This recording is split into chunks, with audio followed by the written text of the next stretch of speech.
Oh, holy shit, I'm huge. That's because this is the first episode of a new series on my channel called Jeremy Blabs, is what I'm going to call this.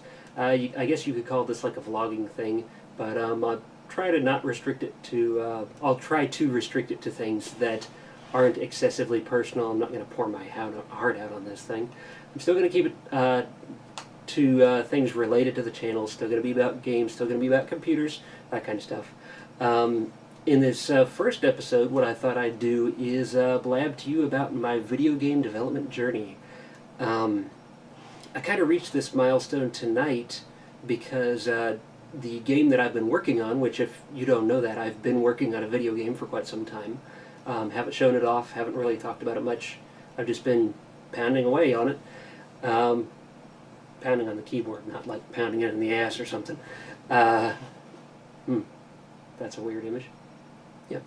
Anyway, so yeah, I haven't really shown it off, haven't really talked about it, but it's been a long time in the making. Back whenever I first got into software development, which would have been when I was 13 years old, so 21 years ago, I'd always been looking at existing video games and kind of reverse engineering them, thinking about how they worked. And if you don't know what that term is, reverse engineering, it's when you, as an observer, you look at one thing and how it works, and all you see is the outside. You don't see the insides. But if you observe it long enough, then you figure out how the insides work. You figure it out up here.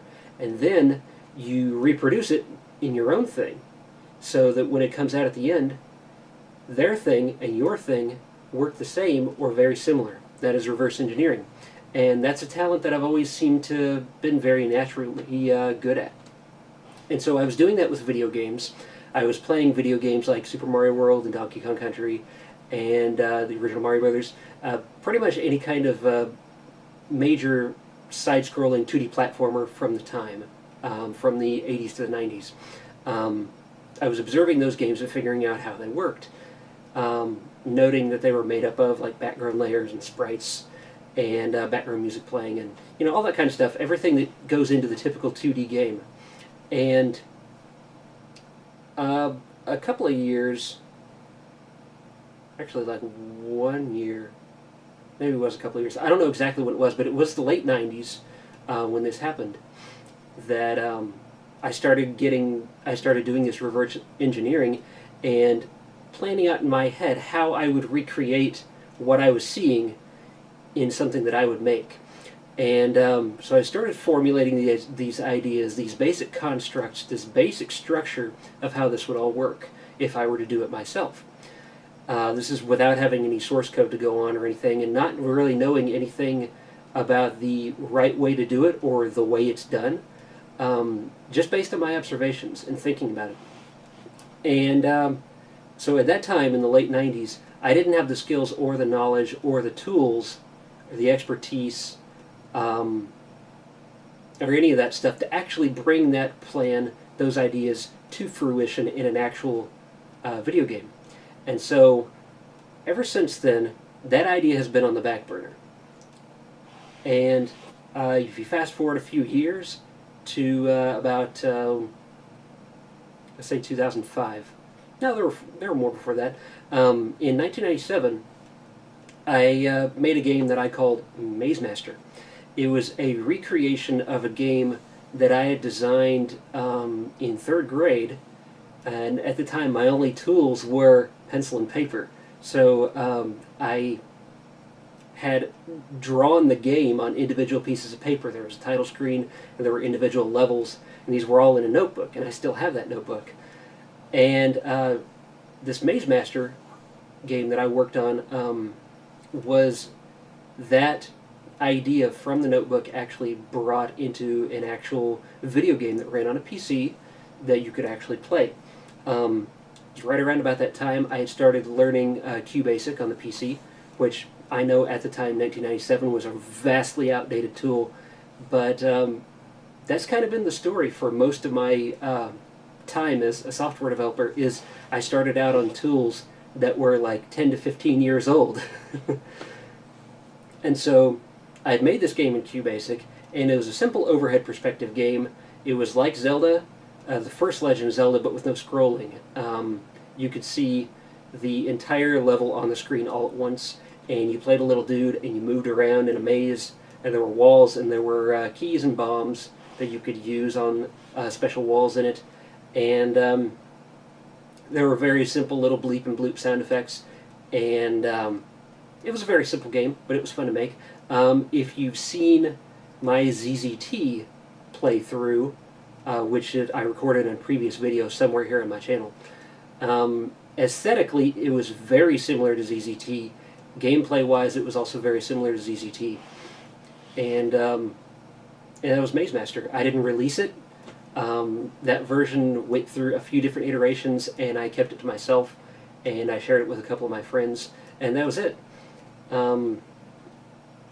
And so in the meantime, while I was developing that, I was thinking about this sprite engine that I wanted to build. Effectively, that's what I was doing. I didn't come to that realization until several years later, that this reverse engineering of existing games, that's what I was building in my head. That's what I was planning to do. That had a name. It's called a sprite engine.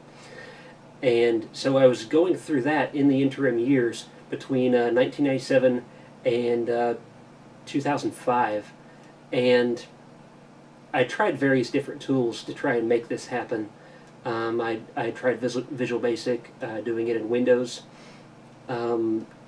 by moving controls around on a form, which I know is a hideous idea, but that's what I knew at the time. That's what I knew how to try and do this with. And I never really got very far with it because I still wasn't quite there skill-wise to bring this to fruition. And so it continued to sit on the back burner. Then 2005 rolled around,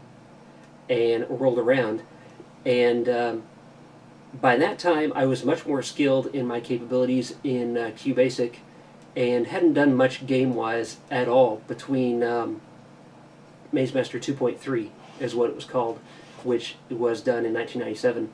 Hadn't done much between 97 and 2005 game-wise. I'd done a few demos here, played with a couple of concepts here and there. Hadn't really tried a major project. And then in 2005, I decided that I was ready to build a better Maze Master. So I put my skills together at the time, and I did. I made a much better Maze Master, and I did it with my friend Jay Moser, and my friends Corey Lemke and Ben Manch, I think is how you pronounce his last name. Anyway, that is actually available for download because we did release that on Halloween 2005, in fact.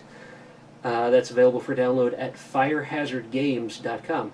Firehazard Games being the name of the company that I and my friends make video games under. And so you can download that. It runs under DOS, and it'll run great on your old PCs that run DOS. If you're running a modern operating system, you'll need DOSBox to run it under, which should be pretty common to people that are trying to run DOS games on computers these days. They know how DOSBox works. So, 2005, release of Maze Master 3.0 happened, and then I hadn't started at the time to go through the phases of making this 2D sprite engine. Like I said, there were a couple of iterations before that, at least a few, that never got very far. And ever since 2005, I've been going through this cycle over and over and over, where this urge would hit me to make this. It was always in my head, always bugging me, always nipping at the cerebellum, so to speak. Always this urge to make this. I had to make this. I had to make this idea. That may be the definition of passion. I'm definitely passionate about this. Anyway, so in 2005, I got my current job. So I've been working there over 11 years, coming up on 12 at this point in time. And I was exposed to some new tools that I hadn't been exposed to before. I was exposed to a new language. At the time, that was Visual C# with Visual Studio and the .NET Framework. And so I started becoming more skilled in that particular language and environment and platform.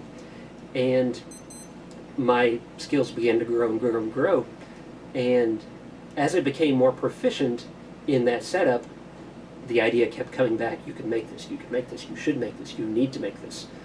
And so I kept trying several different iterations. I would start to work on the sprite engine, and then one of three things would happen. Either I still wouldn't be there yet, knowledge and skill-wise, to take the idea in my head and put it onto the screen. Number two, what were the three things? Because I thought of these three things beforehand.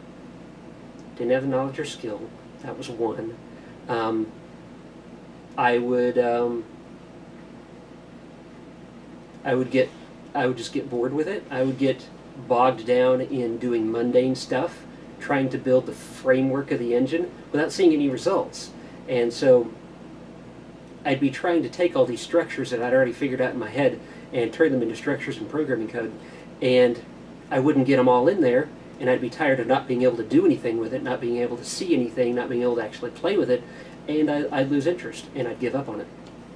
I forget what the third reason was. But then I went through that cycle over and over and over and over. I don't remember how many times I did this, at least half a dozen times, where I'd start and stop, start and stop, start and stop, start and stop. And so all of that led up till about 2002, where I once again opened up Visual Studio and sat down and tried again to make this. And that time I did something a little different. Instead of trying to take all the structure in my head and lay it out as code without being able to see anything or do anything with it until I had that structure in place, I took a different approach. I decided, okay, what is the most basic thing that I want this game engine to do? Okay, well, I want to be able to move the character around on the screen. Okay, now, what is the minimum amount of effort that you can invest to get that working? No matter how quick and dirty it has to be, what does it take to get that working? And so I did it in like no time at all. Less than an hour, even. I had that part working. I could move the character around on the screen. And of course I wasn't satisfied with that implementation because my code is never good enough for me. I'm always iteratively improving it, and that's exactly what I started to do with this particular version of this sprite engine. Is I took the part that I had just built and I started to morph it and modify it into being closer to the structural idea in my head. So I'd do a little bit of a change to it and then see if that still worked. And it did. And then I'd change it a little bit more and see if that still worked. And then I started adding in capabilities from the original Maze Master. I started adding in bombs and keys. Okay, how do I put those on the screen? And how do I make it so that when the character moves over it, it picks it up and adds it to your inventory? And little by little, piece by piece, I just kept building and building and building. And for a while, like I said, that started in 2002 or 2012 when I started this version of the engine. And I would do that where I would work on it for a few weeks or a few months, and then I would hit something that wasn't interesting. Like the thing that I put off doing forever was doing file input-output. Actually figuring out how to take the structure of the game in memory and save it to disk and load it back in. I didn't want to do that. That part's boring to me. And so I would hit one of those barriers like that of something that I would need to do, but I didn't want to do it. And so I'd put it down for weeks or months or even like half a year, maybe at one point I put it down for. And then all that time I would be feeling horrible and guilty about not working on this and how the idea was still in my head. It still wasn't in the computer yet. And just feeling terrible about how I wasn't doing anything with this idea. And then eventually that guilt would get to me and I'd start working on it again. And so that cycle happened again for a couple of years. And then sometime in July of 2014, I just decided, you know what? what I need to do to get this done is to do it. Like, that seems obvious, right? You can't get something done without doing it. But what I mean by that is I decided to force myself to sit down and work on it a little bit every single day, even if just for a couple of minutes, because I realized something very, very crucial about the development of the project, and that is even a little progress is still progress. Even if I only work on it for, say, 1 minute out of the entire day, that's 1 minute that I spent getting closer to the end. And 1 minute is better than 0 minutes. So I started doing that. In July 2014, when I made that decision sometime, it was like towards the end of the month, I think, I started working on it every day. And then there was one day a couple of weeks later that I missed, which was sometime in August. But ever since then, I worked on it every single day, at least a little bit. And I've worked on it even on holidays. Like, I would get home from Thanksgiving with my family, or Christmas with my family, and I would still work on it, at least a little bit, that night before I went to bed. There were some nights where all I did was sit and think about how to do the next thing that I needed to do. That still counted. That counts as progress. That counts as sitting down and taking time to actually do something on the project. Especially when you're making software, you spend a lot of your time just thinking about how to do things. That's probably true of any engineering discipline, actually. And so there were some of those nights where all I would do is think about it, and there were some of the nights where I just didn't have time to actually do anything, but I still sat down and I at least read my notes, because I keep notes constantly about what I'm doing. At the end of every programming session, I stop and I write notes about what's in my head at the time, because I know I'm going to sleep and I'm going to forget it for the next night. And so those notes help me get back into the groove the following night. And so there were times where all I would do when I sat down is I would just read my notes. I would read the current block of notes that I was on at the time. I'd read through it and think about it, make sure I comprehended it, and maybe think about a little bit forward about the next thing that may need to be done on the project. And there were many nights that were like that, where I didn't actually write any code. There were also nights where all I did was take the code that I had been writing up to that point and commit it to source code control. Now, if you don't know what source code control is, it's a way of documenting the changes that are being done to the code, and it's incredibly useful for seeing what was changed and why it was changed, because, like I said, this iteration of the project has been going on for over 4 years, and so there is no way, if I looked back at a piece of code that I wrote 4 years ago and hasn't changed since then, I'm not going to remember what I was thinking when I wrote that. But if I took that piece, committed it to source code control, and typed in a note about what it was that I did and why I did it, then it makes total sense. It's much easier to figure that out. And so there were some nights where all I did was just commit things to source code control. And that still counts. That still counts as working on the project, because putting things in there counts as thinking about it. I have to stop and think and re-describe to myself, or the way I usually thought of doing it when I wrote the notes for each revision of my source code was to describe it in a way that would make sense to someone that's not me. Because then, not only does that allow me to bring people into the project in the future, and it makes it easier for them to get up to speed, but it also makes it easier for me to understand when it is 4 years later that I'm looking at this. And having to explain something to someone else is an incredible, invaluable development tool, because it forces you to stop and think about how this damn thing is actually supposed to work.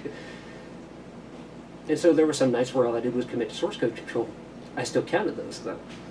And yeah, every night since sometime in August 2014, all the way up until now, I've done something on it every single day, even if I felt sick, even if I felt depressed, even if I didn't give a damn about the project anymore, I still did something. And yeah, so that I guess leads me up till today. I think where I'm at on this project, which I'm calling Maze Master 2, it's a recreation of Maze Master 3.0, but using modern technologies, which will run on a modern PC without having to run it through something like DOSBox. And it's structured and architected the best possible way that I can possibly do it. And that's important to me for this project. That's something that came up many times, actually, is I would be confronted with something that I needed to do on the project, and I would instantly start thinking of ways that I could possibly do it. And so I'd write those out, like, okay, I could do it this way, I could do it this way, I could do it this way. And invariably, the way that it would usually work out is there was one option that was quick and dirty that I didn't like, and there was one option that I did like, but which would take a really long time and would be really hard. And you know what option I picked every single time? The one that I liked. Because this is my project, and I can do it my way, and there's no deadline, so I can take as long as I want to on it. It's this project is my way of liberating myself from the constraints that I'm placed on at work. It's a coping mechanism, it really is. So, Maze Master 2 is, as far as engine features go, the core sprite engine features that I needed to have in order to reproduce the functionality of Maze Master 3.0. Almost all those core features are in place. And so the milestone, as we call it in the industry, the software development industry, the milestone that I hit was last night when I completed basically everything that I needed to be in the engine's built-in game editor. And so now that that's done, and the core engine features that are required in order to run Maze Master 2 are done, now I can actually start using those two tools to build Maze Master 2, to actually start making levels, to design the title screen, to figure out how it all fits together, how to sequence the levels, what the ending is going to look like. I can actually start building the game, finally. What I've been working on for 4.5 years, I can finally do it. No fucking clue when it's going to come out, so don't even ask. Because this is very much a labor of love. I'm not constraining myself to any kind of deadline. I'm taking as much time as I need to do it, the best possible way that I want to do it. So, in the words of Valve, it'll be done when it's done. And of course, when it is done, I'll be sure to announce that on my channel, and I'll probably even show it off. Until then, I'm going to get in contact with some old friends and see if they want to help me on this game. It's going to be cool, and I like what I've done so far. And yeah, it's a satisfying project. I'm glad it's gotten this far. I never thought it would come anywhere remotely close to this far. And the point that it's at right now, structurally, architecturally, if you took all of the previous game engine development attempts, added them all together, it doesn't come close to the progress that I've achieved on this project. It is so thoroughly satisfying and liberating. And I'm really excited to actually put all of this effort, all of this incredible effort to work finally. So, yeah, I can't think of anything else to say on the subject, but that is my video game development journey. It's not going to be my last video game, probably not even to run on this iteration of the version, the engine. I've already got lots of plans in place for things that I also want to add to the engine for future games. But everything that I need to run Maze Master, almost everything, just the last little bit, I need, and then I'll be able to do it. So, yeah, thanks for watching this entire video, and I hope you liked watching Jeremy Blabs. I've got lots of ideas for more Jeremy Blabs to put on my channel, and I hope you like them. whenever they happen to show up. So until then, see ya.